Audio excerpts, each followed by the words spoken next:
Welcome to the In Search of More podcast. I am your host, Eli Nash. Join me weekly on my quest for more from myself and more from this world. We'll see you on the other side. All right, welcome, Effie. Thank you. It's a pleasure to be here. I'm sitting here with Effie Palvanov, a teacher, a writer, an educator, and now a guest on the In Search of More podcast. We'll add that to your resume. Thank you for having me.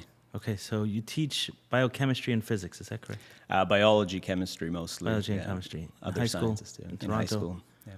Okay, and you're very interested in Kabbalah, everything. Absolutely. Okay, so bring it all together. Did Kabbalah get you interested in science? Did science get you interested in Kabbalah?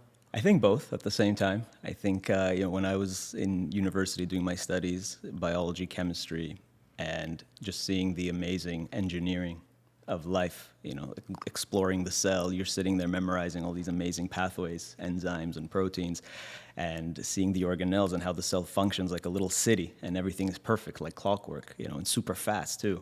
Everything's so efficient and precise, and you're just absolutely amazed by it. And I couldn't accept that this is just, erupted spontaneously in a primordial soup, and it was pretty clear to me that there's got to be some kind of designer to this incredible system. And that's really what pushed me towards exploring the depths of, where did this cosmos come from? How did life emerge? And that led me to mysticism, which I think overlaps really strongly with science. Science and mysticism go together. The Rambam Maimonides, who codified Jewish law in the 12th century, he begins his Mishnah Torah talking about the foundational beliefs of Judaism. And he describes Jewish mysticism, which just goes by two names, Maaseh Bereshit and Maaseh Merkava, the account of creation and the account of the divine chariot of God. If you read what he says it's basically science. It's astronomy, it's physics, it's understanding the elements, it's understanding the fabric of the universe. He says that's mysticism, right? And I saw that myself. When you study, especially today, you see what quantum physics has uncovered and astrophysics. It's very mystical, it's deeply mystical. And many of the great physicists of the last century were mystics. And one of my favorite quotes that I think about it all the time, one of my favorite quotes is from Werner Heisenberg, who's this great physicist, the Heisenberg uncertainty principle. And he said, when you first drink from the cup of natural science, you become an atheist. But at the bottom of the cup, God is waiting for you. So what does he mean that at the beginning of the cup you... Usually what happens is people start studying science and they think that I'm an atheist now. Like science has all the answers. Oh, okay. I understand everything. I don't need God in my worldview, right? Science can answer all the questions. But that's like on a very superficial level. When you're like first year, second year majoring in science, that's what you feel that way. Like I know all the answers. I know everything. But then once you get further and you do your third year, your fourth year, you start doing research and you start realizing like, hey, we don't actually understand the fundamentals here. We have no idea. We can explain everything that's going on in the cell, right? We know all these enzymes. We gave them names. We know how they work. We know all the molecules. But how does it actually work? Like, how do these proteins know where to go? How do these enzymes know what to do? How is it happening so fast? There's hundreds of thousands of little individual moving parts in one single cell, and they're all just working perfectly simultaneously, coordinating with the other 100 trillion cells in your body to make you alive. So at the beginning, when you start learning, you're like, yeah, this is how the cell works. And then when you start getting deeper into it, you're like, we have no idea how the cell works or where it came from. So that's, I think, what Werner Heisenberg was saying, and he was a physicist, that at first when you study like classical physics, it seems like you can explain the whole cosmos with simple equations. But once you get deeper into it, you get into the quantum physics, everything just breaks down. And we don't understand anything at that point. Right? As of now. As of now, absolutely. Yeah. Right. I guess it was funny. I was in the gym this morning. I was thinking about the word mysticism and its like relation to the word mystery. Yeah. And how for a mystic, that information is no longer a mystery. So maybe to a mystic, mysticism isn't actually mystical. It's a great point. I think there is something for sure in that. But I think mysticism is really, it's more about the idea of kind of seeing beyond what is visible to the naked eye or what we can perceive with our physical senses, which actually really perceive very little, right? If you think about our vision, we only see a very narrow band of wavelengths of light. If you think about our hearing, we only perceive a very narrow band of audio waves, Right. and there's so much more out there.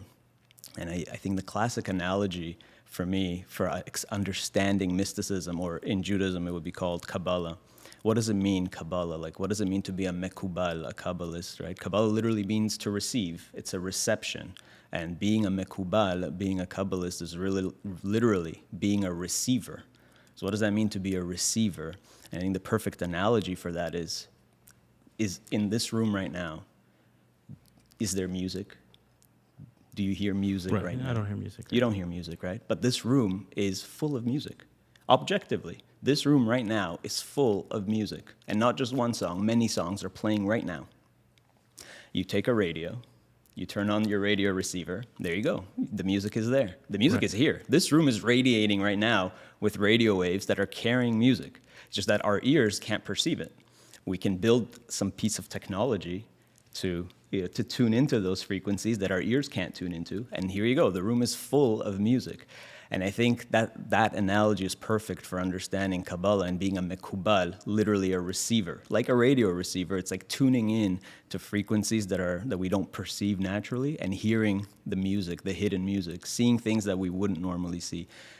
Seeing the oneness, seeing the real fabric of space-time, of the cosmos, what unifies us, what brings us all together. All these hidden energies and things that are happening right now here that we just can't perceive physically. And if we just tune ourselves a little bit, we're there and we can perceive it. So I think that's mysticism. As you're saying, the mystery connection is it's mysterious because we can't perceive it with our simple senses. But if we just tune ourselves a little bit, we can perceive it. And that's mysticism, connecting to that, what's hidden, what's beneath all of that. And as you developed kind of the wisdom or the knowledge on both sides, science and Kabbalah, did you see how they complemented each other well, or were you left with more questions and answers? Absolutely. I think it's in Kabbalah that all those questions get answered, whether it's the Big Bang, whether it's evolution, the origins of life, the age of the universe, the Zohar and other mystical texts, the Arizal. They answered all these questions already centuries ago, and even before science. That's what's amazing, right? We have sources from hundreds of years ago that talk about the Earth being billions of years old, that talk about Earth forming from a expanding point of radiation. That's what Zohar means, right? The main book of Kabbalah, not the only one, but the main one is the Zohar, and Sefer HaZohar, literally, Zohar means radiance, radiation.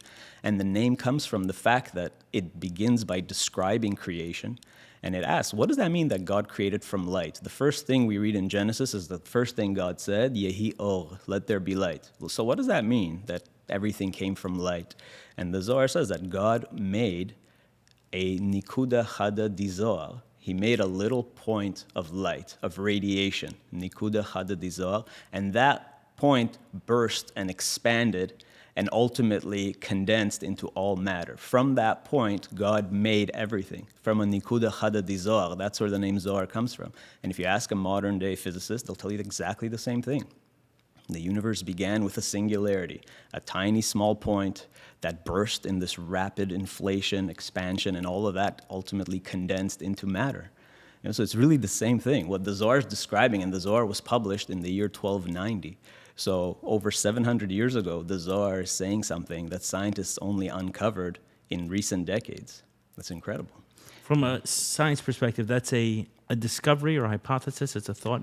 Actually, they know it's a discovery. It was predicted like about 100 years ago, the idea of the Big Bang, and it was confirmed in the 1960s by two scientists, Penzias and Wilson, who discovered that everywhere they looked in the universe, they detected the same cosmic microwave background radiation.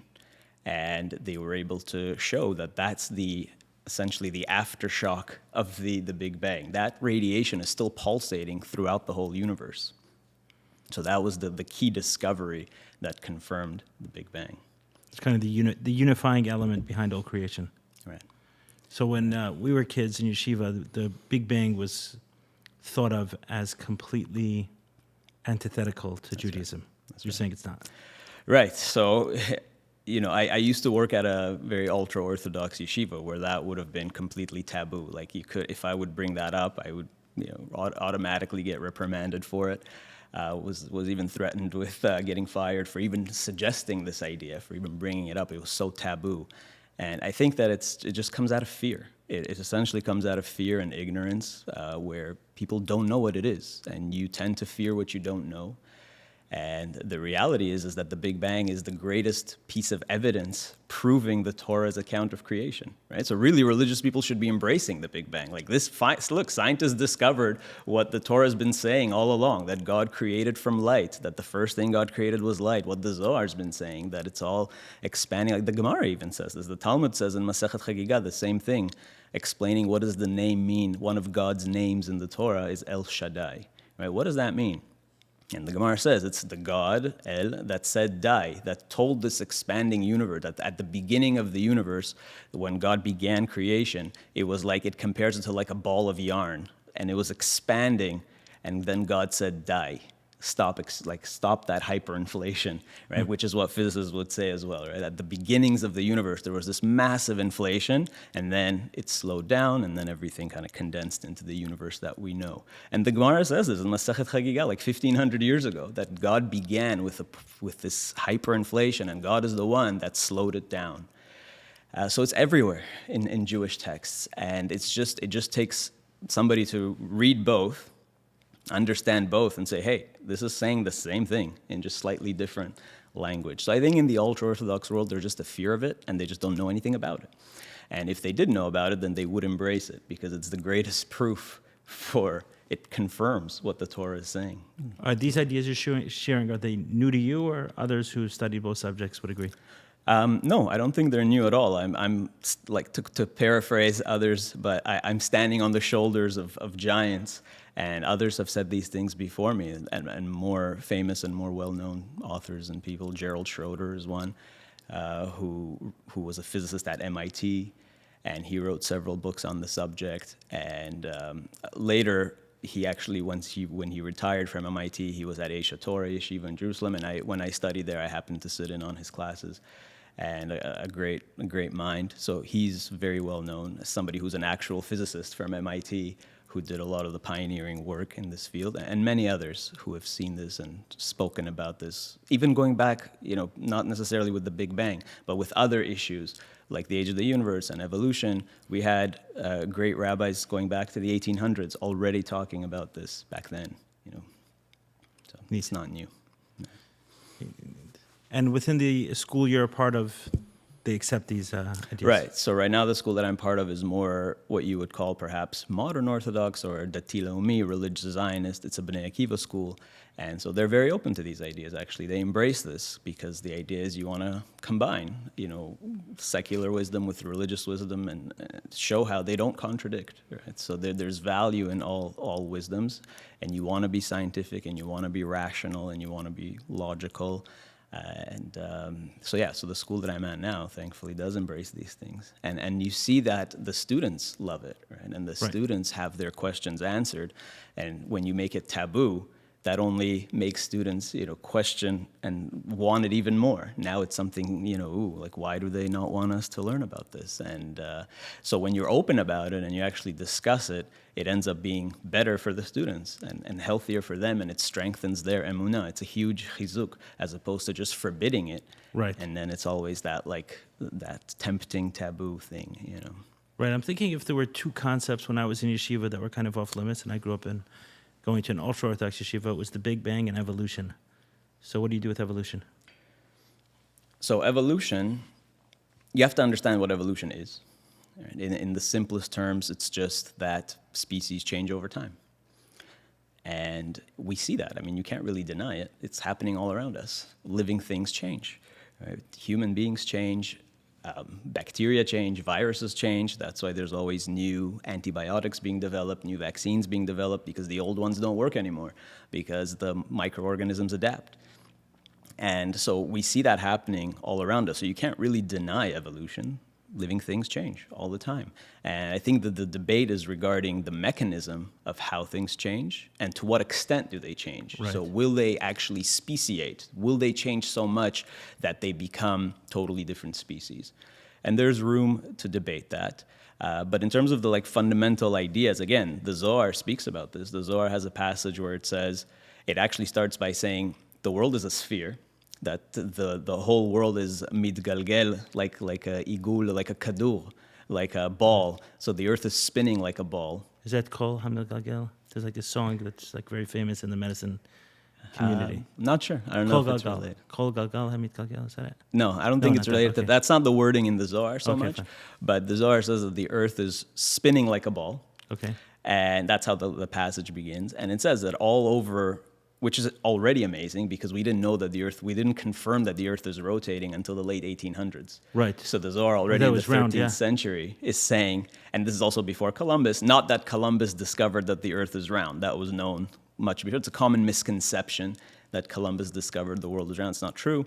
But the Zohar is saying, yes, the world is a sphere. And more than that, the world is spinning like a ball, which is something that we didn't know and didn't confirm until the 1800s. And then the Zohar says that there's different land masses. And people that live in different places appear different. And you have people at the top of the sphere and people at the bottom of the sphere, and they don't fall. Right? So the Zohar is really describing gravity. And it's saying that people change in their appearance based on the avira, based on the environment in each of these land masses and ecosystems. Things change and adapt to their particular environment. So again, this is one of the things that the Zohar says, which clearly just fits with what science is talking about in terms of adapting to your environment and all these things. Right. I think the Gemara also talks about that, like narrow eyes are different color for different... Right, exactly. So we understand inherently Yeah. that living things can change and adapt to their environment. And then the big question in terms of speciation, that's something that's still, scientists, there is this consensus that evolution happens, but the evidence for it, there's a lot of evidence for it, there's a lot of evidence against it. That's the funny thing about evolution is although there's the scientific consensus in the world of biology, there's also a lot of evidence refuting it.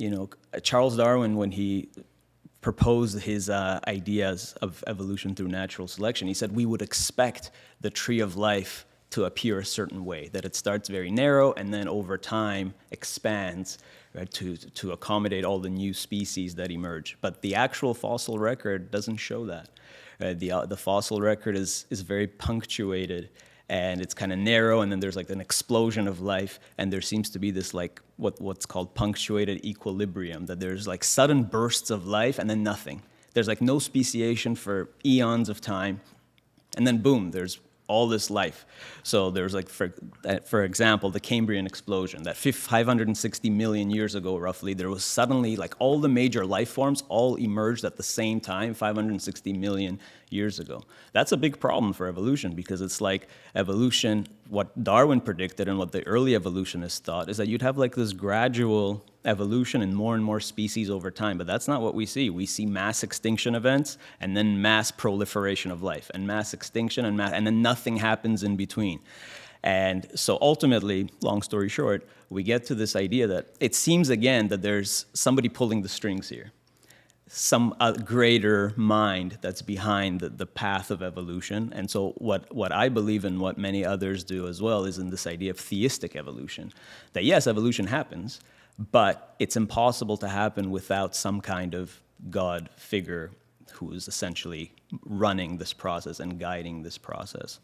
So that's one way of dealing with it. And even with evolution's Darwin's theory and natural selection still doesn't actually address how life emerged.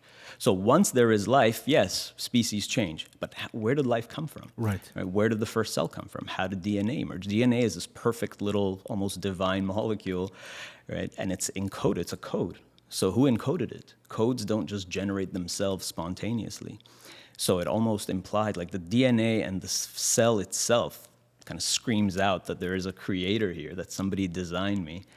And it reminds me, there's a funny, there's an interview that Ben Stein did with Richard Dawkins. Right? Richard Dawkins is probably the world's most famous atheist, and Ben Stein interviewed him. And, he kind of pokes fun a little bit and whatever, but ultimately he gets towards the end of the interview, and you can YouTube this, and he asks Richard Dawkins, like, don't you think that the cell really looks like it was designed? It's so perfect and so complex. And Richard Dawkins, who's like the world's most famous atheist, says, yeah, it does look like that, and it could very well be that that life on Earth was created by aliens, some advanced alien race from somewhere else in the galaxy that seeded life on Earth. So even the world's most famous atheist will admit that the cell just looks too good to be true. It's so perfect. And he doesn't want to say God, so he'll say, oh, Right. well, maybe some aliens created us, right? And that's an idea that's actually very popular. And one of the main proponents of it was Francis Crick, who was one of the co-discoverers of the structure of DNA, if you remember Watson and Crick, right, in the 1950s. And Francis Crick believed in this idea of like panspermia, that life was seeded on Earth from other planets in the cosmos, right? That life couldn't have really emerged here on its own. It seems to have come from somewhere else. It's extraterrestrial in some way. So even these scientists who would say that, hey, like I'm an atheist, I don't believe in God, but they'll also admit that, yeah, it really does look like it was created and that God made, or some godlike figure made life on Earth. So Right, there's a leap of faith that needs to be made at some point. exactly. Like ultimately, you still come to the same conclusion, and you need to have that leap of faith, and you come to that understanding that it really does look like it was created, designed, encoded, and somebody is kind of guiding, or something, some force is really guiding this process. And so even if you have evolution, evolution doesn't answer where life came from. Once you have life, sure, life can change, but where did life come from? I think that's a much bigger question that science has absolutely no answer for right now. Not even a good hypothesis. Like the hypotheses that are suggested they don't really have much evidence and don't hold water. So, Understood. You touched on not exactly age of the universe, but the reference to 560 billion years ago. So in a lot of Jewish circles, the world is thought to be 5,700 years old somewhere. right. So what do you do with that? Yeah, so in Jewish chronology, the current year is 5784. Now that's counting from Adam, right? So like the first Rosh Hashanah was when Adam and Eve were made, and so we count from then. And that's based on adding up the years in the Torah that the Torah gives us. And even there's actually some debate on exactly how you're supposed to add up the years. But the tradition debate is within a few years. Right. Yeah. The tradition is 5784 since Adam. But what happened before that? What happened before Adam? There was other things going on. We don't know what happened before then. And the Talmud has a really interesting question. There's a verse in Psalms where it says that God gave the Torah le'elef do, right? So God commanded the Torah le'elef do. Dvar tziva le'elef do.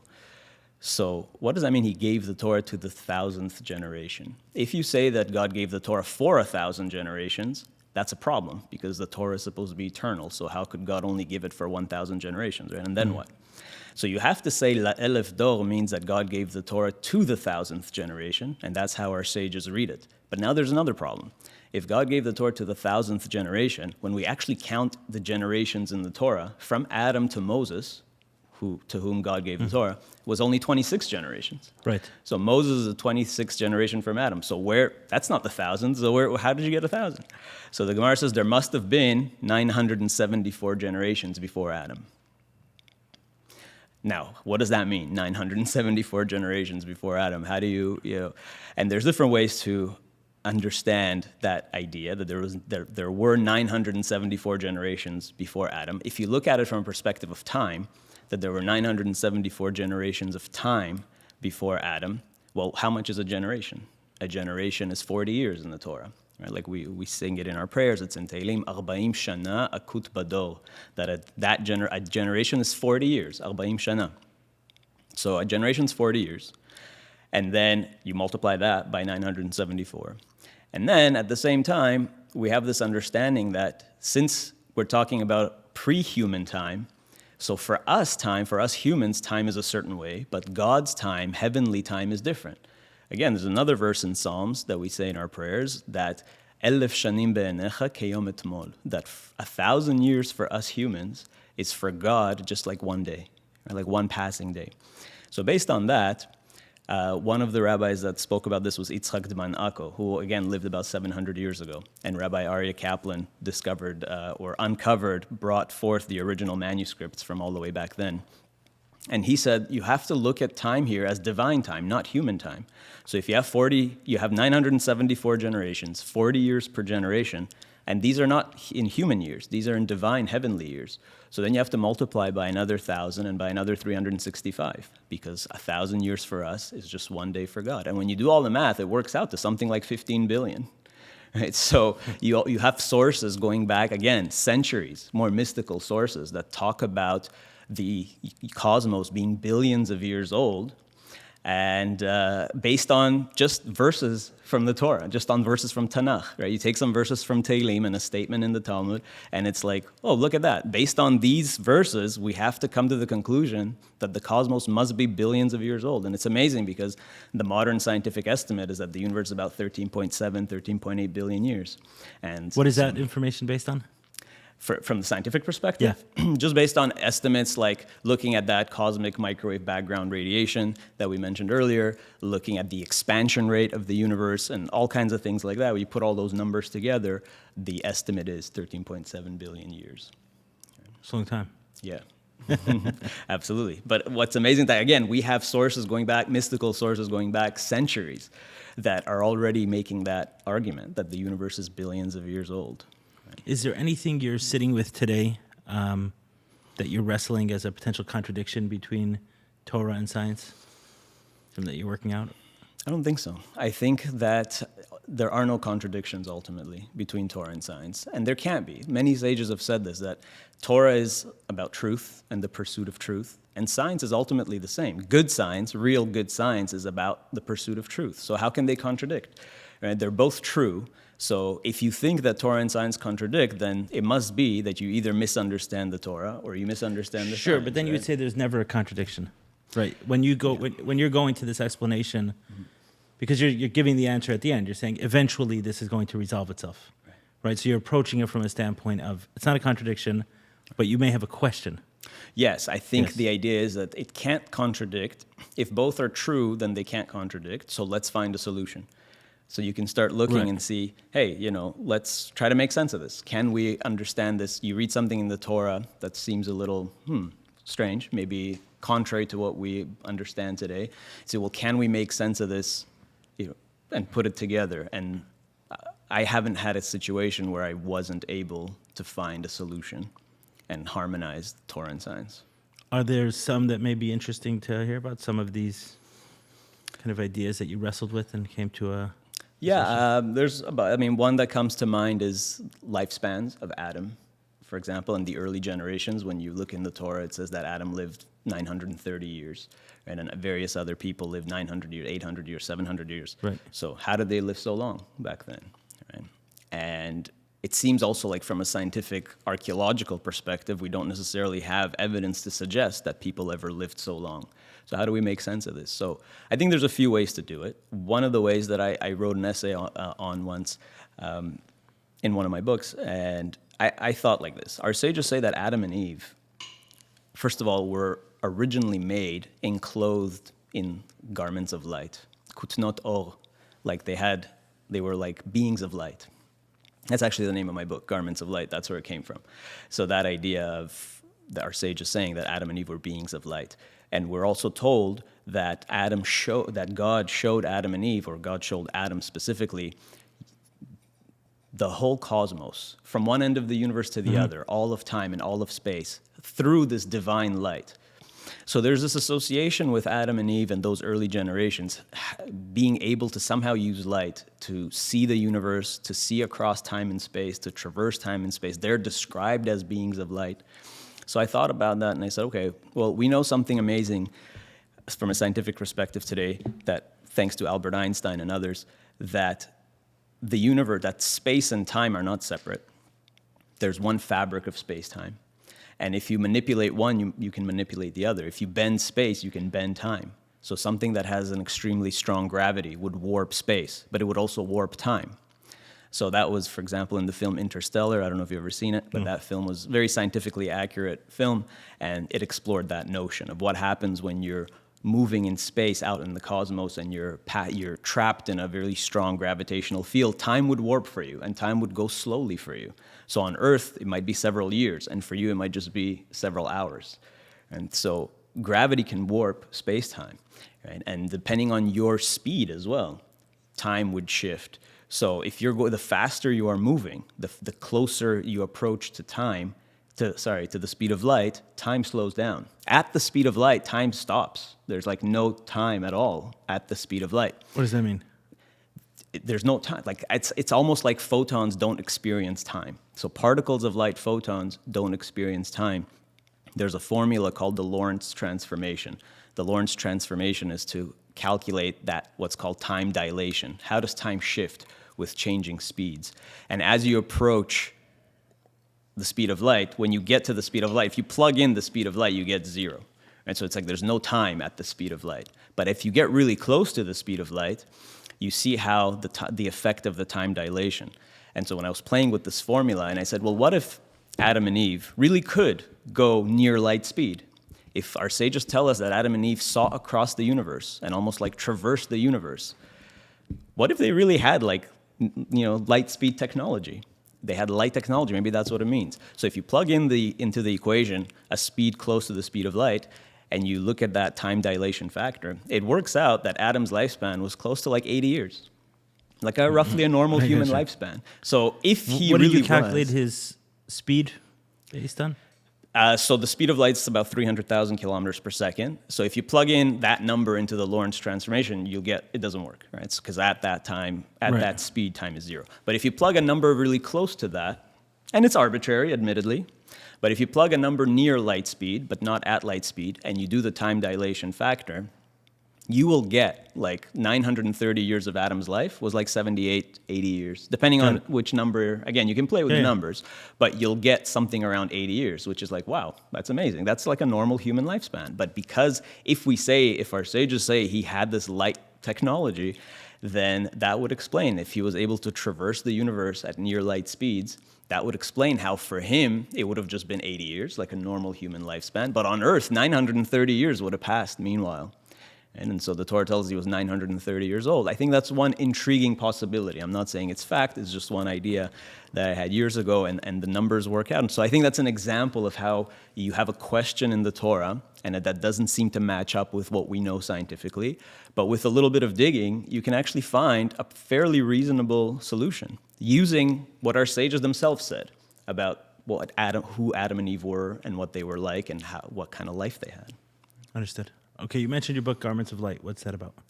So Garments of Light was a series essentially on the weekly Parsha of exploring, like this, deeper insights into the weekly Parsha and the Jewish holidays. So each volume is 70 essays on the weekly Parsha and holidays. So there's volume 1, and it, thank God, did well. So there's volume 2, and God willing, volume 3 is about to come out. And so it's just really picking these kinds of topics, looking at the Parsha. The Parsha is really just a vehicle to address an important question, like questions in Torah and science, in Jewish mysticism, issues that are affecting the Jewish world today. So I always try to talk about, things that other people aren't talking about, big questions that people have, addressing the big button, the hot topics, the big button issues. And so that's really what it is. And when I write these essays, I always think about, is there something new here? Does this essay solve some kind of problem? And if it doesn't, I scrap it. And I've done that many times. If I feel like I'm just regurgitating what others have said and I'm just combining other people's words and sources, then I won't include it, right? I'll scrap it. So I always try to make sure that what I'm writing actually has some kind of bigger meaning and that it's addressing a genuine concern, a genuine question that people have today, and that it offers something new. If it doesn't have a chidush, if it doesn't have something new, then I won't write it. Yeah. So in terms of that, what do you think some of the modern day struggles that we are grappling with? How do you see that? In the Jewish world or in the wider world? Let's do both. I think in both cases, if we could just say like one thing, I think there's a lot of ignorance. I think it's one of the ironies of our day and age is we live in a world of so much information, and yet we're so misinformed. Right. And you have it goes hand in hand. Yeah, sorry. Go ahead. It kind of goes hand in hand. I mean, there's the access to more, but there's also the kind of the best way to bury something is to bury it in a lot. Right. That's right. Exactly. Right. Exactly. You don't hide something in an empty room. That's right. So I think like you're saying, because we have such easy access, you have the whole world's information on your fingertips. And from a Jewish perspective too, you have all of Jewish literature available. You can access any Talmud, any Zohar, any Midrash at a moment's like it's you pull out your phone and you have it. That's incredible. That was never possible in history. So we have all this information, and yet, we're not using it properly. And like you say, because it's so readily available, we kind of take it for granted, and we just don't really bother learning anything anymore, right? Like I remember when I was a kid, I would play basketball with my friends, and we just like test each other on what's countries and capitals and presidents, and see who can name all the American presidents faster in order, and who knew every city and every country and flags. And it was just like we did that for fun, because we didn't have phones, and we didn't have all this stuff. And we would take our bikes and go to the library and actually take books and read them. So I think we valued information a lot more back then. And today we just take it for granted, and we don't bother learning anything because we can just look it up. So why bother? You can so yeah, on the one hand, we have all this information. On the other hand, we're so misinformed, and there's so much nonsense on the internet and all this fake news. And so I think people's minds are also tired. They're just constantly exposed to so much information that we don't even know what to do with it. So I think the biggest issue in both the Jewish world and the wider world is just misinformation and confusion. And that's, I think, what we really need to tackle. I mean, we can address all the issues if we actually got rid of all that confusion and clarified things. And through that information, you can solve most of the world's problems. And therefore what? Like, someone listening to this, what kind of problem may they be dealing with that you would attribute to ignorance? In the wider world, tons of conspiracy theories that have no basis in fact. And it's like today people see like a 2-minute TikTok and they're like, oh yeah, this is their reality now.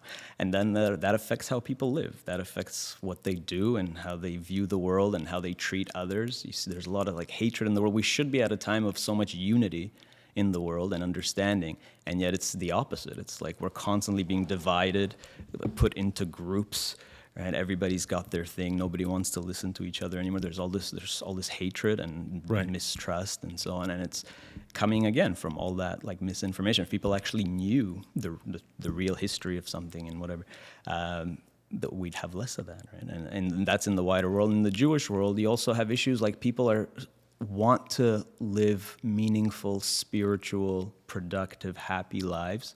And oftentimes they've been taught things that are just simply not true. They've been taught a version of Judaism that is maybe too extreme, with way too many fences. And if there was more knowledge, if people actually went down to the sources and said, why am I doing all these things? Who said that I need to do all these things? Right? Give some examples. Make their lives in everything from observance of Shabbat, Passover, take your pick, right? Kosher, in everything we've become extreme. And if you actually look at, if you like those who are practicing it are often I think there's this frustration often that people want to do the right thing and people want to live God's laws and do what God says, and they're taught today it's become normal in the past, over the last century, to make everything to the greatest extreme possible, and it's just kind of constricting people and putting them into what sometimes I think of it as an halachic prison. And so halacha is supposed to be something that's positive and valuable. Our sages say, based on what it says in the Torah, that God engraved the 10 Commandments on the tablets, that they were charut ala luchot. And our sages say, don't read it as charut ala luchot, that God engraved the law, but read it as cherut, that cherut means liberty, freedom, that God's law, observing God's law, is the path to freedom. That's how you feel a sense of liberty. And yet today, for many people, it's the other way. Right. The law becomes constricting, right? And it's not supposed to be this way. It's supposed to be liberating. And so I think the reason for that is that every generation has added more and more fences, more and more stringencies. And we've gotten to the point where in some cases, we have a religion of stringencies and excess rules and all kinds of customs. And when you actually go back to the early sources, you look at the Rambam, for instance. Maimonides, one of the greatest thinkers of all time, unbelievable mind. He was the greatest physician of his day. He was the doctor, the personal doctor of the Egyptian king, Sultan Saladin. and also a great philosopher who was quoted by other philosophers and wrote all these treatises, medical treatises, and also codified all of Jewish law. He was the first person to do it, the Mishnah Torah, and the first and only person. He's the first and only person to codify all of Jewish law, because there are other codes of Jewish law, like the Shulchan Aruch, Arba Turim, but the Mishnah Torah, the Rambam's Mishnah Torah, is the only one that covers everything, even temple laws, laws that apply now, laws that don't apply now, everything. And he also put into it Jewish beliefs, hashkafa, deot. It's really everything. He talks about health, and it's unbelievable. And so you look at what the Rambam's, you open the Rambam's Mishnah Torah, and compare that to the way that people in the Orthodox Jewish world, what they do today, and it's two completely different things. How did we go from there to here? And the Rambam, it was already happening in his days. And if you read the introduction, I would recommend for everybody to read the introduction to the Rambam's Mishnah Torah. Just really read his introduction, because he's saying that it was already happening in his day. And he's saying, this is why I undertook to write this Mishnah Torah, because everybody's making stuff up. There's all these new rules. Every person in different parts of the world are adding all kinds of things. And where do we draw the line? It's getting out of hand. So he says, I'm going to codify for you the actual Jewish law. This is the law, he says. I'm going to put it all together from the Tanakh, through the Talmud, the Geonim, all the Takanot, all the things that our sages instituted that apply to everybody. Doesn't matter if you're Ashkenazi or Sephardi or wherever you might be in the world. This is Jewish law, he says. And he says an amazing statement. He says, if you want to know everything there is to know about Judaism, just read the Torah of Moses, read the scripture, read Tanakh, and read this Mishnah Torah. That's all you need. That's it. He gives you a guarantee. He says, and he says, "Ve'eino tzarich sefer acher," and you don't need any other book. He says, I give you a guarantee. This is Torah, Tanakh. He says, yeah, just read essentially Tanakh, right? That's where everything comes from, and read my Mishnah Torah. And you don't need any other book. That's what he says in his introduction. He says, I give you a guarantee. You want to be in God's good graces, you want to live properly, you want to fulfill God's law, this is it. You don't need anything else. And he did that because already there was this trend happening in his days. So now add another 700 years to that. Right, and where we've come since then. So it's night and day. What was the law for the Rambam and what is the law now is just worlds apart. Can you make it practical for us? Yeah. What should I abandon? I don't think we should abandon anything. I think there should be more personal choice. And again, liberty and freedom. We have to know that this is what's required. This is the foundation. If you want to add to that, if you want to take upon yourself things, fine. That's your choice. That's your personal thing. That's your choice. But we shouldn't teach those personal choices as standard halacha for everybody. Many different examples. I mean, you can take wearing a kippah, for example. Okay. That's become very normal, and that's exciting. And I wear a kippah, and I think every Jewish man should, if possible. But we tend to forget that wearing a kippah is, again, a very mystical, Kabbalistic thing. So in the Rambam's Mishnah Torah, there's no such rule that you have to wear a kippah. You have to cover your head when you're praying, fine. Right. But you don't have to wear a kippah at all times. That's not a law. That doesn't appear in the Mishnah Torah. It's not in the Torah itself, and it's not codified. There's a couple of anecdotes in the Talmud that address why it's good to cover your hair, but it's not given as a law. Right. So the Rambam doesn't put it as a law because it isn't. And it's only in the Shulchan Aruch, which was written a few hundred years later, where that becomes a real law for the first time, that you can't walk 4 cubits without your head covered. And Rav Yosef Karo, who put the Shulchan Aruch, was a great mystic. Right? And he based that really on the Zohar, because the Zohar goes into why it's so important to cover your hair, your head, and what is the meaning of the kippah, and ties it even into something even more amazing, which is the whole idea of the inner eye. It ties it into your third eye, your inner eye, which is a very mystical concept. And so the Zohar is the one that really also references those stories in the Talmud and explains them on a much deeper level and makes it something that you should do. And then based on that, Rav Yosef Karo said, hey, yeah, you have to wear a kippah. But the Mishnah Torah, the Rambam, doesn't say that. And even by as late as the 1700s, there were many great rabbis that said, hey, wearing a kippah is not a normative halacha. It's a midat chasidut. It's an extra measure of piety. And today it's become the norm.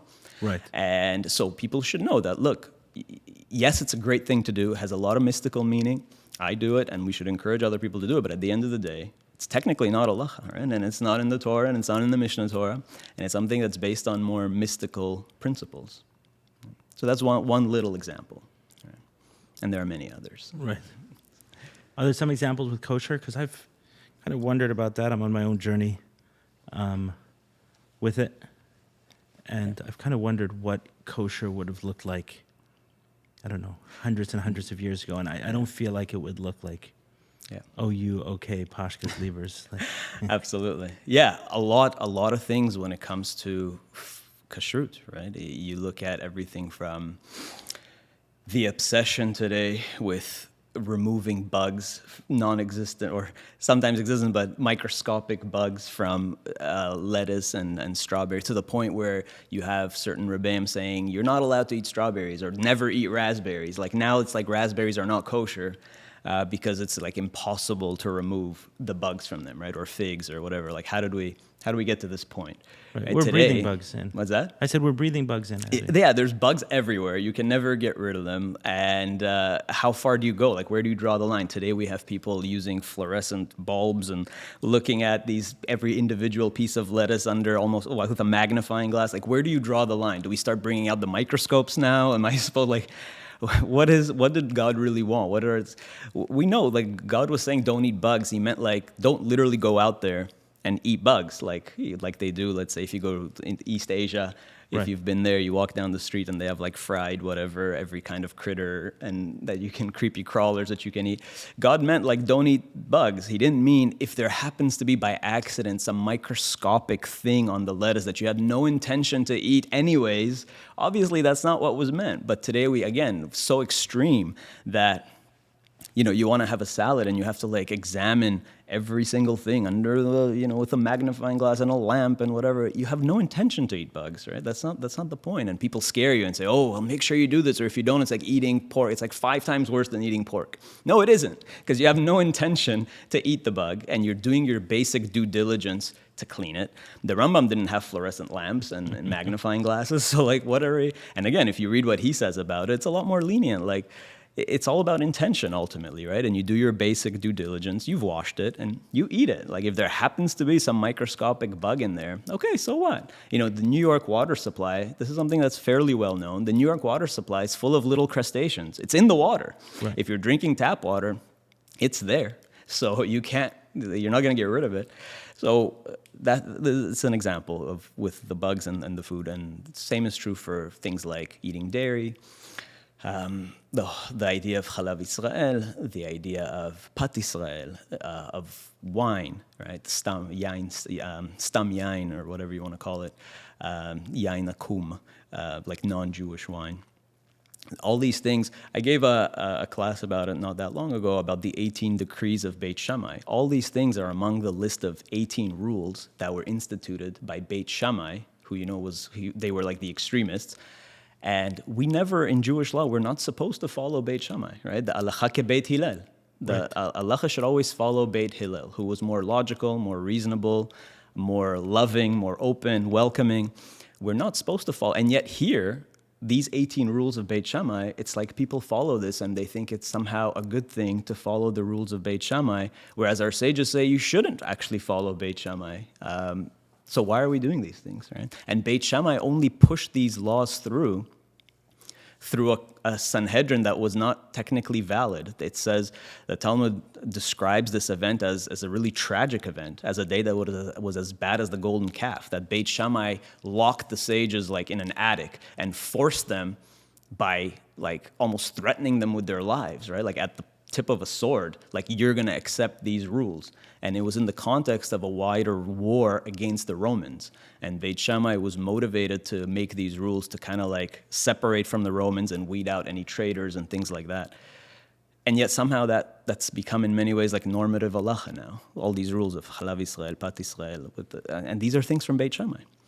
So how did they become... Are you saying the same thing as you're saying with the yarmulke, or you're saying something different? Yeah, I think it's the same. I think if you want to be... It's your choice, right? If you want to go beyond, above, the letter of the law and say, I only want to have this food, that's fine. That's your choice. But what's happened is today, it's like if you eat something that's chalav stam, that's not chalav Israel, and it's like you're disparaged, like, oh, you're not. Right. It's like you're put down. And the reality is, for instance, in Italy, the tradition was among all the Italian rabbis in Italy was they drank all wine and they ate all cheese. So some of the greatest sages of all time were Italian, like the Ramchal. Everybody studies the Ramchal today, Rabbi Moshe Chaim Luzzatto, and the Rabbi Menachem Azaria di Fano, and there's so many great Italian sages. And in Italy, the tradition always was that all cheese is kosher. Like, what's the problem with cheese? Right? And But doesn't cheese often have like animal rennet? Right, so there's the debate whether rennet counts as food or not, because it's really essentially a chemical additive. And the general rule is that chemical additives don't need kosher super. They're chemicals. They're not. You can't eat rennet, right? Like, it's an enzymatic. It's kind of nasty. Even you wouldn't want to eat it. So once it's something that you don't eat, it's a derivative. It's not considered a food. It's a chemical, and there's no problem with the milk because it's just milk. And so what's the issue here? And today we have all the more reason to be lenient because over 90% of the cheese market today doesn't even use rennet, because it's all synthetic enzymes. They use things like chymosin, which is lab made. So it's rare to even find cheese. It's like you have to go to some artisan like boutique like cheese maker. Almost all the cheese that you see in the stores or in a pizza shop, it's all synthetic stuff. So there's no issue with rennet there anyways. It's just like milk and synthetic enzymes and some salt and whatever. Maybe some food coloring, perhaps, not even that. So yeah, and we have a tradition again of many great rabbis who would eat dairy. And what's the issue you see here? I want to go back to the point, is that you see it as the opposite of being liberating.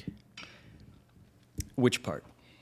Like the extremeness around. Yeah, the extremism I think is what's stifling people and stopping them from growing and making their lives too difficult unnecessarily. That's what I'm saying. If it's something that's a legitimate law from God, fine, then we do it. Even if it's difficult, we get it. But when you have these additional stringencies that have nothing to do with God, essentially, right, and that are even questionable in the way they were instituted, like these 18 rules of Beit Shammai, which were instituted by force through an inappropriate mechanism in a Sanhedrin that wasn't a valid Sanhedrin. So why do people follow these rules? They make their lives difficult. So now it affects everything, because now you can't go out to eat. You have to go to a kosher restaurant. If you're here in Miami or in a place where there's a lot of kosher food, fine. Although even then, it's like overpriced. But if you're like an average Joe, you can't even afford to go take your family out to the restaurant. But if you're in a city that's a little further away, which many Jews live in, you have no kosher restaurant. So then you're like, I can't go anywhere. I can't eat anything. I can't go on vacation. How will I do this? Then you're trapped. And then people... So you're saying that there's a way, theoretically, to keep halacha and eat in a non-kosher restaurant? I'm going to answer you. I'm going to start with a story from the Gemara in Masechet Yoma. This is actually what I wrote my first book about. Okay. The first book was about Ma'am Acharonim, but the book was centered around a passage. Ma'am Acharonim is washing your hands after the meal. Everybody knows about washing your hands before the meal, Netilat Yadayim, but many people forget that you're also supposed to wash your hands after the meal. And the Talmud even says that the second washing is more important than the first. And the rule is, if you only have enough water for one or the other, you should save it for the after part, which is interesting. A lot of people don't know this. So I wrote a whole book about this, and it was centered around a passage in the Talmud in Masechet Yoma where three rabbis are traveling, and they stop at an inn. And long story short, the innkeeper basically tricked them, whatever, and he stole their money, but they were able to get their money back because it says he didn't do Ma'am Acharonim, because he didn't wash after the meal. And over there, it says, there's a statement of the sages that a person who doesn't wash Netilat Yadayim will end up eating pork, and a person who doesn't wash Ma'am Acharonim will end up doing something that's even worse, like might end up even murdering somebody. Okay, so that needs explanation. And if you look at what Rashi says over there and other commentators, what does that mean if you don't wash Netilat Yadayim, you'll end up eating pork? And Rashi says that back then, they didn't have kosher restaurants. You ate wherever you needed to eat. And he's saying that if you would come to a restaurant and you didn't wash, then the restaurant owner would know that would think that you're not Jewish, and he'd feed you pork. Got it. So what Rashi is essentially saying is these great rabbis were eating at a place, or not necessarily them, but in general, back then there were no kosher restaurants, and you would eat wherever. You just made sure that what you ate was fine and kosher, and it wasn't anything forbidden. But you could potentially eat at a place like these rabbis did that had non-kosher food.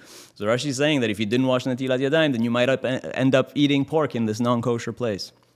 I think what we can learn from that is, hey, our sages would eat anywhere. They just did their job and made sure that what they ate, like many people do today, you go into a restaurant, you say, well, what is this? Is this vegan? If it's vegan certified, and if it's just a piece of cheese on a simple like organic bread or something, if it's just fruits and vegetables and things like that, what difference does it make what establishment that it's in? And again, people will find all kinds of stringencies and all kinds of rules. Oh, but what about this? Oh, well, you can't eat a salad at a vegan restaurant because, oh, well, there might be bugs in it, and they'll check it. Going back to the bugs idea, right? So, but it's all based on fear and stringencies and things like that. So I'm not saying that people should go and eat at non-kosher restaurants. I'm saying there should be more logic and more rationalism here and thought and more personal choice and freedom and understanding that we have to give people more choice and more of ability to actually live so that they're not trapped at home and say, I can't go here, I can't go there, I can't afford this, I can't travel, I can't do anything. And then you can't,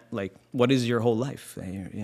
Your life is confined to a set of rules and there's not that much you can do. And that's where people start getting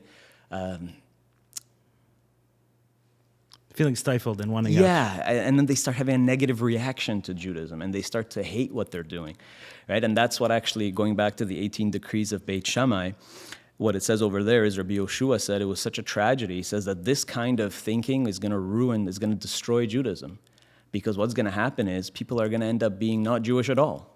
You're going to make stringencies that make Judaism too difficult, so then people won't keep anything. And then it's not just that they're not going to keep the rabbinic rules, they're going to also not keep the God's law. They're just going to say, I don't want any of it. And that's what's happened. 90% of the Jewish world is completely doesn't want to be connected to Torah and doesn't observe anything.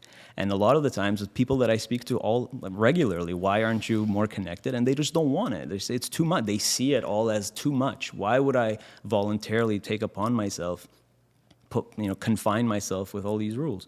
So I think if we actually went back to the authentic Judaism, the way it used to be practiced, that was liberating, that did give you choice, that did allow you to live life and make your own decisions, and not everything was micromanaged for you and regulated for you, that would actually make Judaism more attractive. More people would want to do it. And when you bring in the mysticism that we spoke about, you make Judaism more scientific, you answer people's big questions and show that there are no contradictions, you show them that there is real mysticism out there, that in Judaism there's real mysticism, there's real meaning. It's a lot deeper than just the surface stories, right? The Zohar says that you're not even allowed to read the stories of the Torah on a simple childish level. It says anybody who does that, who reads the Torah as a history book, you're sinning essentially. That's what the Zohar is saying. The Zohar says you have to understand. What's that? He wants you to know the secrets behind it. Right. The Zohar is saying the proper way to understand the Torah is to realize that it's divine wisdom. It's not just a simple children's story. So you have to go way beyond and go deeper into the text. And we know we have 4 levels of understanding Pardes, right? There's Pshat, which is a simple story, and then Remez, the allusions reading between the lines and what you can learn from the text, a little bit deeper. And then there's Drash, which is analogies and metaphors and allegories. And there's Sod, there's the secrets of the Torah, going beyond. So we sometimes, the different codes and meanings and the mysticism. So sometimes people get all caught up in the pshat, and that's all we kind of learn. You start learning when you're, a child, 5-6 years old, and you're learning pshat, and you just keep learning pshat your whole life.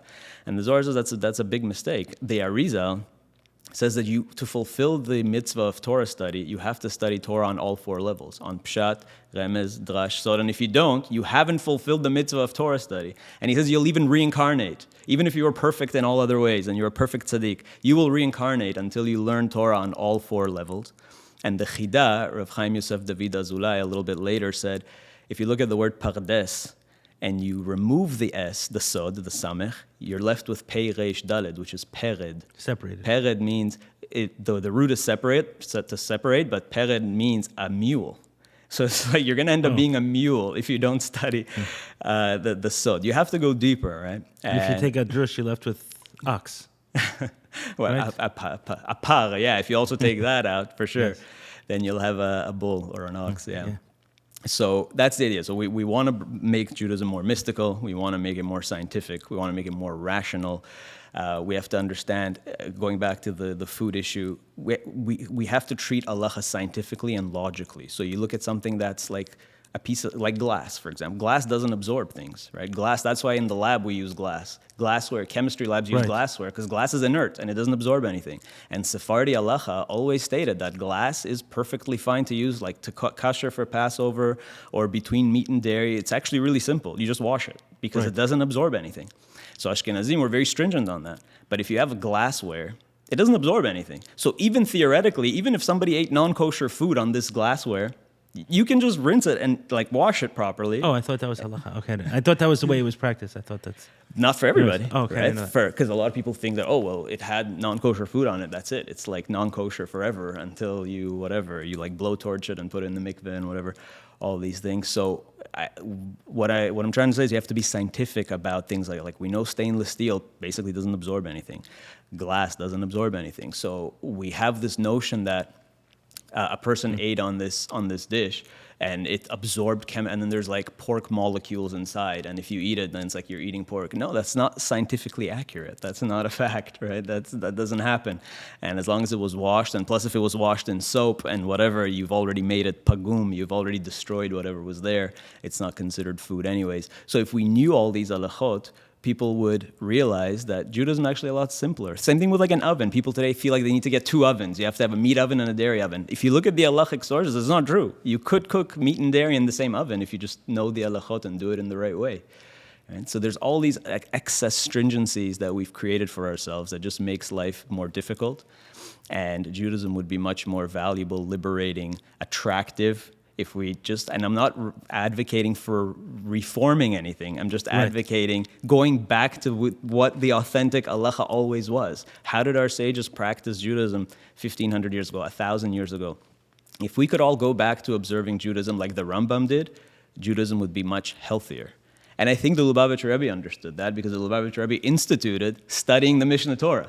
Right? He could have picked any text, like he could have told his Hasidim to learn any halachic text. It would have made more sense for him to tell his Hasidim to learn daily Shulchan Aruch Harav of the Alter Rebbe, the Chabad book of law. But he didn't. He didn't institute that all the Hasidim need to study that every day, but he did institute that everybody has to read the Mishnah Torah every day.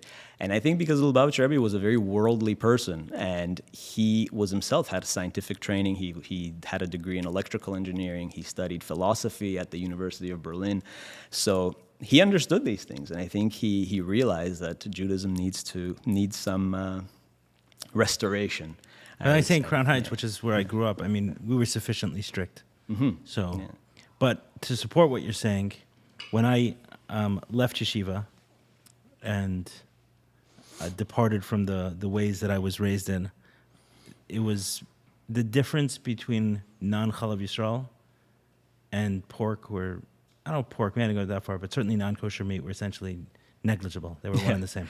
Exactly. That's what I'm referring to. People are so stringent about something that's actually so insignificant, and it just makes no sense. And it also serves to divide us. I was once at an event.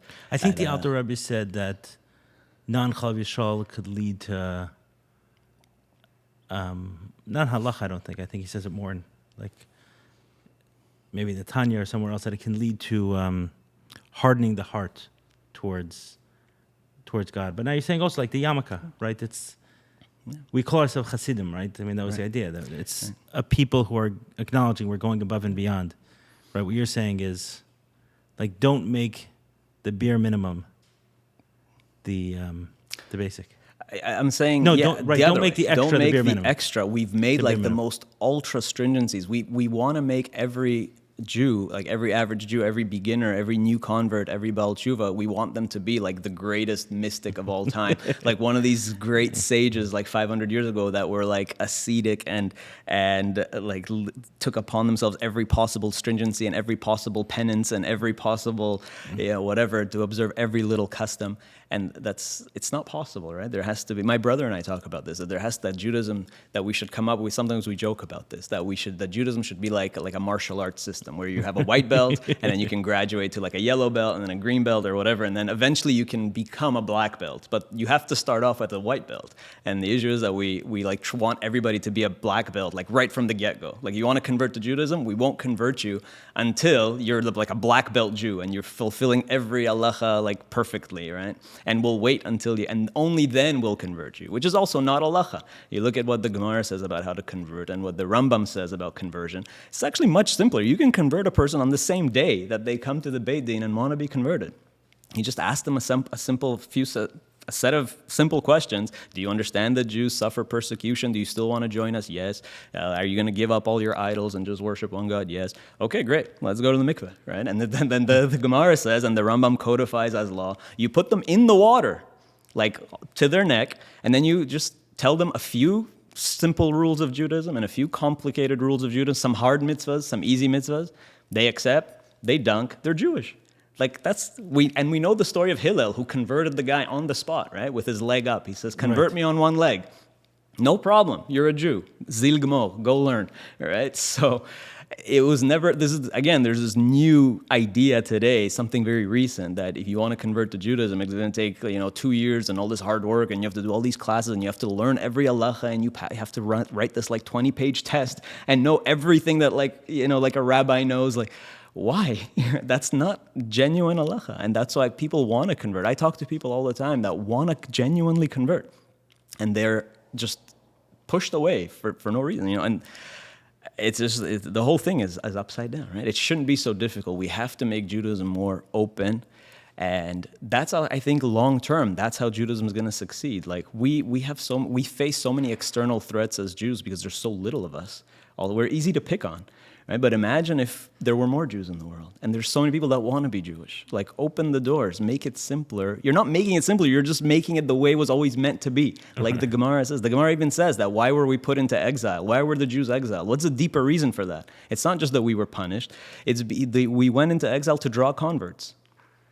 So we're supposed to welcome more people into the faith. We want more people to be connected to God and to observe God's law. So why have we made it so difficult? And so let's go back to what the Rambam says, what our sages say. That's what Judaism should be. So the idea is to go back to the authentic Judaism. It's time to come back, to reclaim our heritage, to reclaim our traditions, our laws, to take it back. Do you get a lot of criticism for these ideas? Of course, all the time. How do you handle that? I know that ultimately, this is the intention is positive. It's all out of Ahavat Israel. It's all to help people, because I speak to people all the time, get emails, many every day, of people who are really struggling, who had various traumas in their upbringing, and it's just a shame, and it shouldn't happen. This is the divine truth. Like, this is God's law, right? This is God's Torah. This is what will liberate people. This is it. Like, and when you have that conviction and you know that what we have is something so precious and something so holy, how can it be that people take it and twist it and turn it into something so unholy, and that people are traumatized by it? Like, how? That can't happen. That shouldn't happen. Right? It should be the opposite. Torah should be healing. Torah temima mashivat nafesh. The Torah is pure and it heals the soul. So how could it be that so many people report traumas associated with Torah, whether it's in their conversion process or whether it's in their Baal Tshuva process or the way they grew up, FFB, from birth?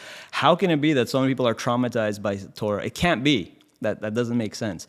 So if you understand deep inside that this is something pure that's been turned into something, unfortunately, not what it's supposed to be, then you know that you will do whatever it takes to fight that negative ideology and to bring back the authentic Judaism. And what you're doing is for God's sake and also for the sake of the Jewish people, to improve the Jewish people, to bring the world closer to Geulah. Like, we all want Geulah, we all want redemption, and we say, well, it's only going to happen when Jews come back to God. Well, Jews are never going to come back to God if that's how Judaism is going to be.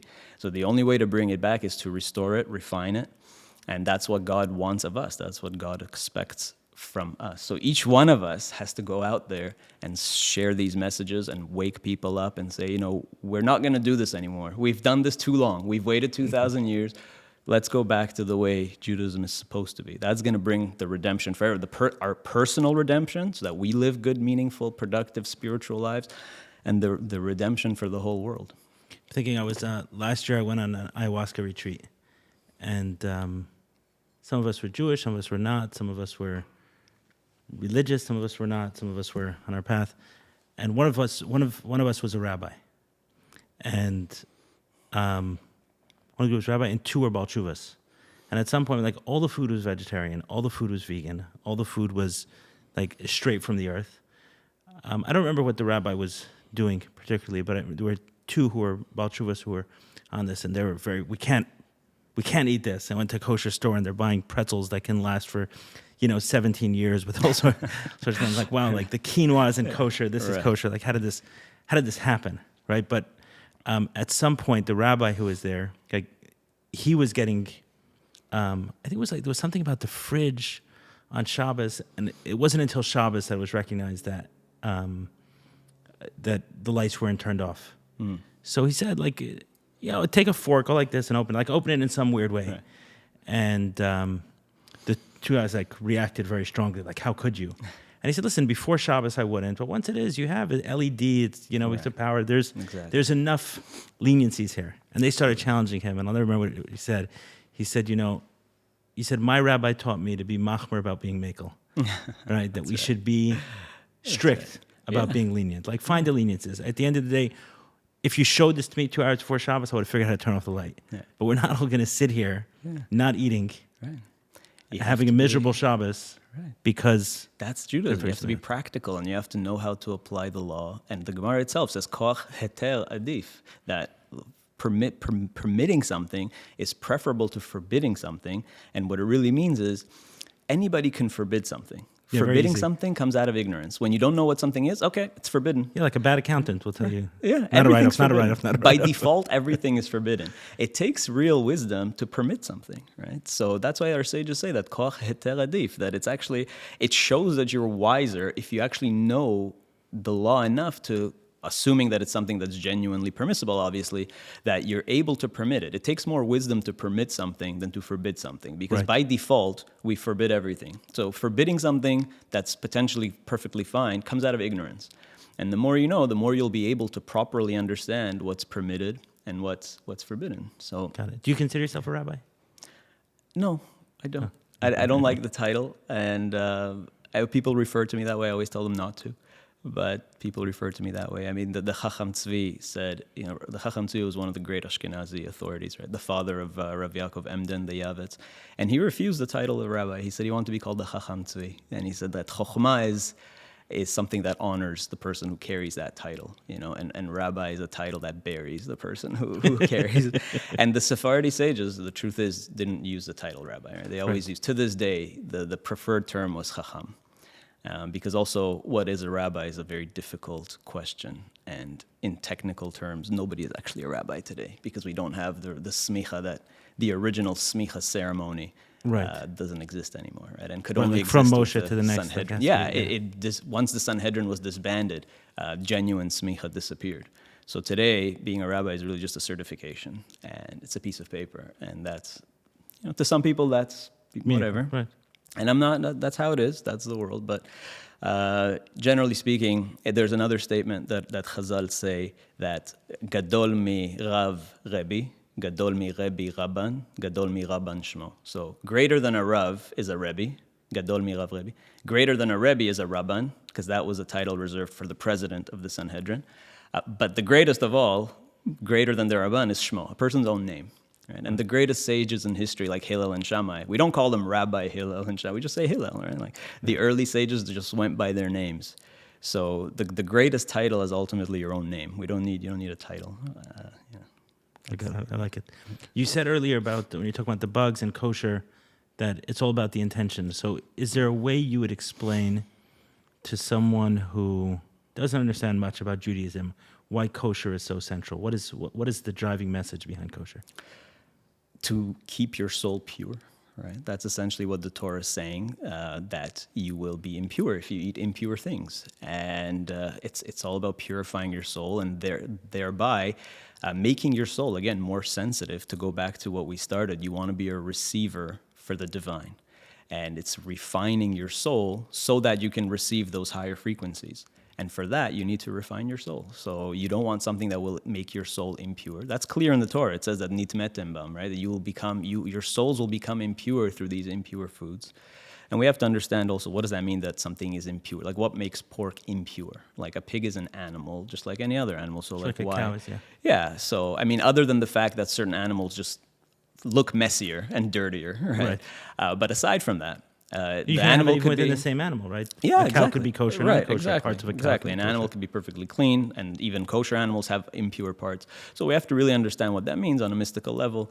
Maybe another time. But the idea is that there's energy. Right? Ultimately, everything comes down to energy. The whole universe is energy, and that's something that both our sages and our tradition and our Torah says, and science says, right? In science, everything comes down to energy. The whole cosmos is just energy, and all that's happening is just things are changing energy. Kinetic, thermal, electrical, it's all just like E equals MC squared, right? What does E equals MC squared mean? Like everything's energy. All matter is energy, and things in the universe just transfer. Energy is not created or destroyed. Since creation, since the Big Bang, whatever you want to call it, and it's just energy is just being transferred ultimately. So everything's energy, and there's certain things that have good energy and certain things that have bad energy. And so you want to keep your soul pure. You want to be a receiver for God, and the best way to do that is to put good fuel into your body, put the right energy into your body. Right. That's the core of kosher. And this is my issue with a bag of potato chips being kosher. Mm-hmm. That can last forever, literally, and quinoa being non-kosher. You know what I mean? I'm saying like in some setting, because we don't know the exact history, and I get it. I get our kosher laws. I'm just, I'm not challenging the quinoa not being kosher. I'm challenging the potato chips being kosher. I just want to be clear. So many have pushed for making kosher also more ethical, and it should also have to do with health and moral things and so on. So is something that's unhealthy, could it be kosher? And if it's something that's bad for you, maybe it shouldn't be kosher, right? Right. So maybe the food coloring isn't the reason why a food's not kosher is because of the food coloring, but it's because the food coloring is a carcinogen and causes cancer. Maybe that's why it shouldn't be kosher, right? So yeah, I think that's part of making Judaism more scientific and rational and logical and liberating and healthier. We want Judaism to be healthy. There's certain trends in the Jewish world also where it's become, in certain communities, okay to abuse certain substances, or not okay, but it's become common, right? Like that shouldn't be allowed. Like something alcohol like or something. Yeah, something like smoking also should have been banned as not kosher. I mean, if we know that it's something that's gonna, like cigarettes, I mean, if it's something that's gonna harm you, then should it be considered kosher? So I think that there is definitely an argument to make for that kosher should be more than just if something is spiritually or okay, if it's not spiritually contaminated. It should also be, is this good for you, for your body? Because the Rambam talks about that, right? For sure, because you need a strong body for a strong soul. The vessel has to be strong. You can't have a weak body cannot contain a strong soul. That's why our sages describe our forefathers as all being very strong. Abraham was a great hero who went to war and fought off, if you remember, these 4 kings. Right. And Moses is described as being this huge guy that like wielded like an axe and fought the giant Og. And all of our ancient heroes were described as strong, physically strong people.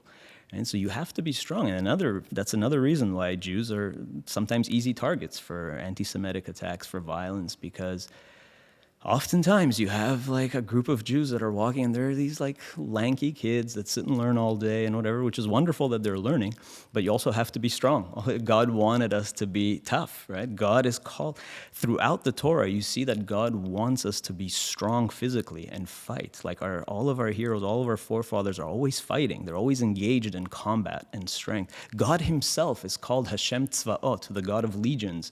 In the Song of the Sea, we call him Ish Milchama, that God is like a man of war, right? Our Yoshua was this great hero, and Samson was this great hero. And so story after story, King David was this great hero who defeated Goliath. You see the same pattern over and over again. The Tanakh is telling us that you have to be physically strong. And then when you're physically strong, you can also be spiritually strong, right? Like King David was this great hero, and he was also on an incredible spiritually high level, writing Tehillim and doing all these amazing things, and meriting to be the founder of the Davidic dynasty, the divine line of kings. Right? But he was this warrior. He's described as a warrior.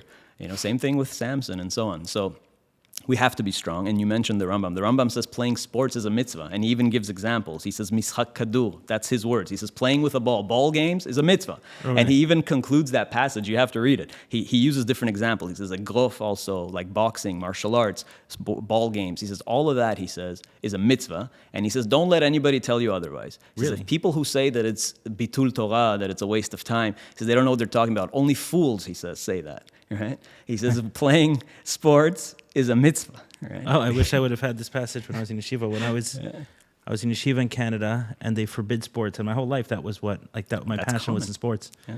And I mean, eventually I convinced the mashgiach of the yeshiva. He saw I was sincere to allow me to go to the gym and work out, as long as I didn't go with anyone else. But I don't know, to me it was that's it was I've horrible. seen that.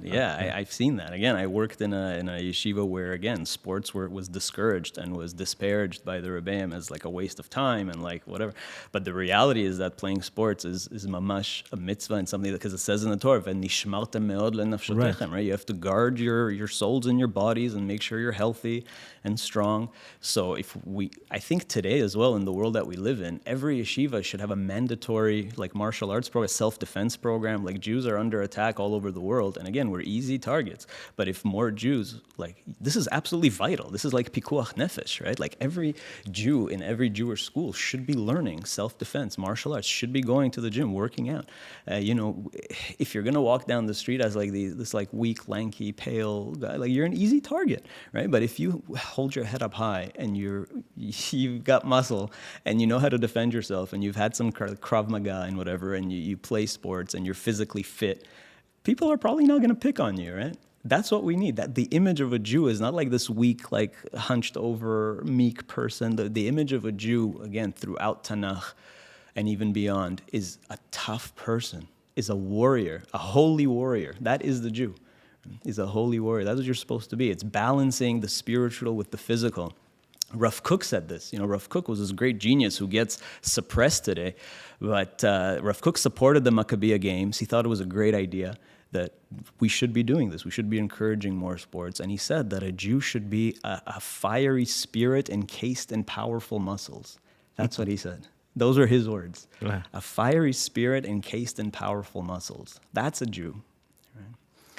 So, yeah, that's part of what we need to restore Judaism and to make Judaism better for everybody, and to bring that geula that we all yearn for. Is there a central theme behind your work, or did you just describe it? I think that's a central theme. That's a central How do theme. we restore a more authentic Judaism, the Judaism of our forefathers, the real Judaism that in recent decades and centuries got usurped by an inauthentic, bizarre ideology, which, to borrow a phrase from the Torah Parashat Chazinu, Chadashim mikarov ba'u, these new things that, where do they come from? These new ideas that in recent centuries have taken over Judaism, and we need to restore it, whether it's on the extreme left or on the extreme right. I know we focused more on the Orthodox world, but we could spend as much time talking about the issues on the other side of the spectrum, in the Reform Judaism and all of that, on the left side. And there you have two extremes in opposite direction, both unhealthy, going in opposite directions. And it's time to, and again, both of these are new things, right? So the reform on the left and the reform on the right is all a product of the last few centuries. And then both are extremes in opposite directions that are tearing Judaism apart. Right? And we need to restore an authentic Judaism, a healthy Judaism, a balanced Judaism, a logical Judaism, a rational Judaism, a mystical Judaism, a Judaism that's not afraid of anything. We should have no fear. Right. As God tells us, there's nothing to fear. You only have to have fear of God, awe of God. That's all. When you were saying nothing to fear, I understood like fear of ideas. That's There's nothing to. We shouldn't fear secular wisdom. We shouldn't fear anything that's out there, right? So like we do have all the answers. And we really do. Like it says in the Mishnah, that you turn it over and turn it over, because everything is ultimately in the Torah. And I fully believe this. I see in the Torah all aspects of life encrypted and encoded in it, even for every individual. The Torah is meaningful for all. You can find yourself in the Torah, and the Torah speaks to you. So we have all the answers. We have nothing to fear. Yeah, unfortunately, sometimes I have to go out to come back in and refine it. Like I found that through my healing path, how much I've been able to then, this was here all along. Like start learning concepts in the 12 steps. And it's like, isn't there a Jewish concept that's the same exact thing? Exactly. Or, through a lot of my psychedelic journeys and having awarenesses and saying like, wow, isn't this like Jewish concept works? Exactly. In many cases, seeing how the Jewish concept works super well with it. Right, absolutely. Or getting clarity on it. I like it. Where can people find you? How can people see the work you're doing? So my website, mayimachronim.com. How do you spell Mayim? MAYIMACHRONIM.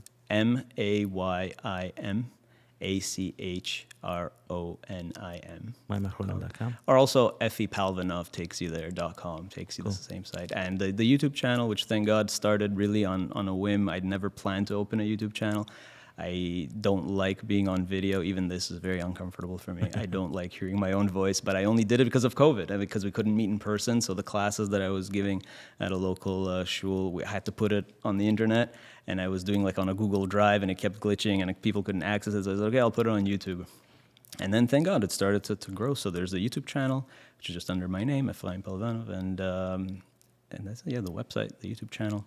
And people are welcome to get in touch and talk. I'm happy to talk to people about these ideas. And All right, Efraim, thank you so much. I really appreciate it. I enjoyed this conversation. I hope we do it again. Yeah, absolutely. Thank you so much.